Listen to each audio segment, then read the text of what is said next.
4 years ago, there was a black autistic man by the name of Reginald Latson, aka Neli Latson. He was standing outside the library waiting for it to open.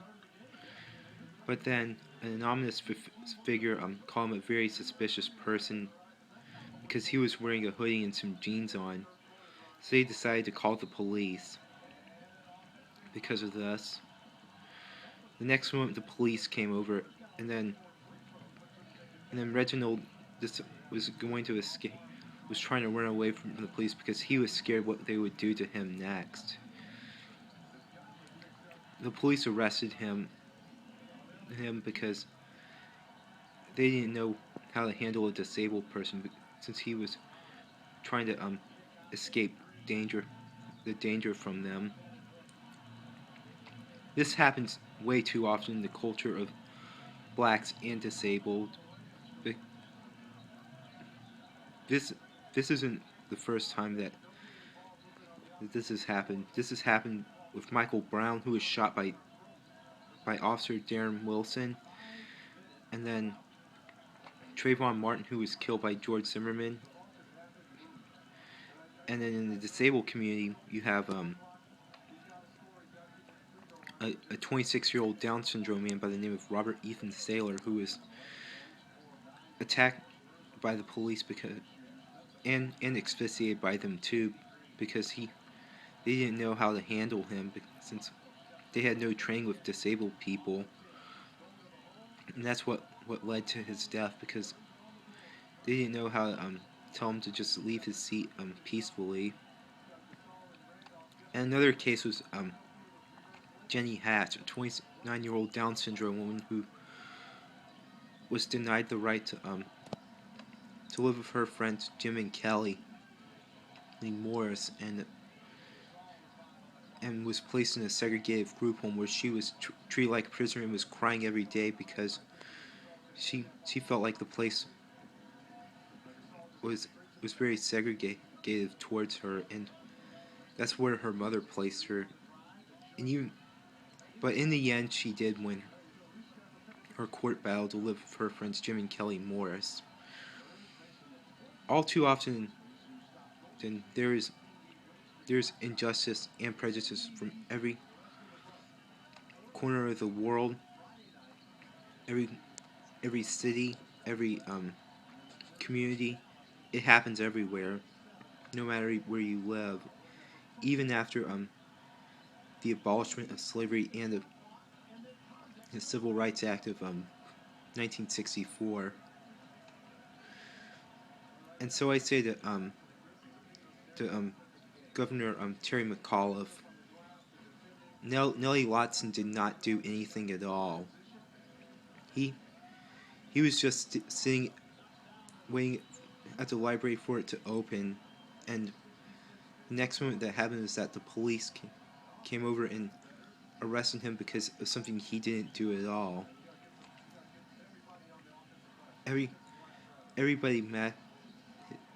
dropped the charges for whenever he faces the court to face the court for his decision to either plead guilty or not guilty for what he did. Please let the courts know that Black lives matter and disabled lives matter. Or how about this? Everybody matters. Every life matters, because everybody deserves to be treated the same way as everybody else. We don't need anybody being treated in a special manner. We need everybody to be treated the same way as our black neighbor, our white neighbor, our disabled neighbor. We need to treat them with the same respect and dignity as everybody else, because equality matters from everywhere, and on every street, and on every block, and on every building. Treat everybody as you would treat your family, with the same thing: respect and dignity. Also, one more thing to notice: Autism Speaks sent you a letter about about putting Neli Latson in like a mental health facility because of how he lashed out at the police for his inappropriate behavior, and about why he was on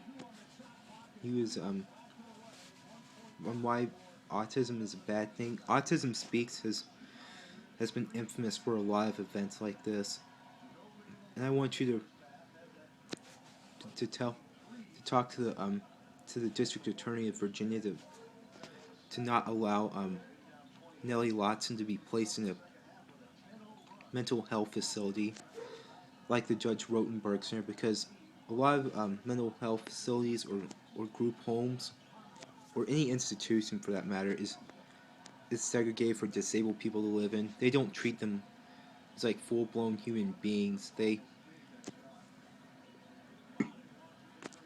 Excuse me. I just finally I just had some dinner earlier on, so had some pork chops. Oh, and I got a notification from Spurs Nation. Back to where I was. A lot of group homes, mental health facilities, and institutions are not safe havens for disabled people. They treat them like lab experiments in there. They treat them like animals and little children there, because they believe that disabled people will be little kids for the rest of their lives, and they don't allow them to have the same freedom and opportunity to do what they want to do with their lives as they would if they had their like own place or living with other friends or family. And Autism Speaks aims to that as one of their goals, is to segregate autistic people from their friends and their family, because they believe that autistic people will never amount to anything at all. Please reconsider. Please listen to this message as I take off. Bye.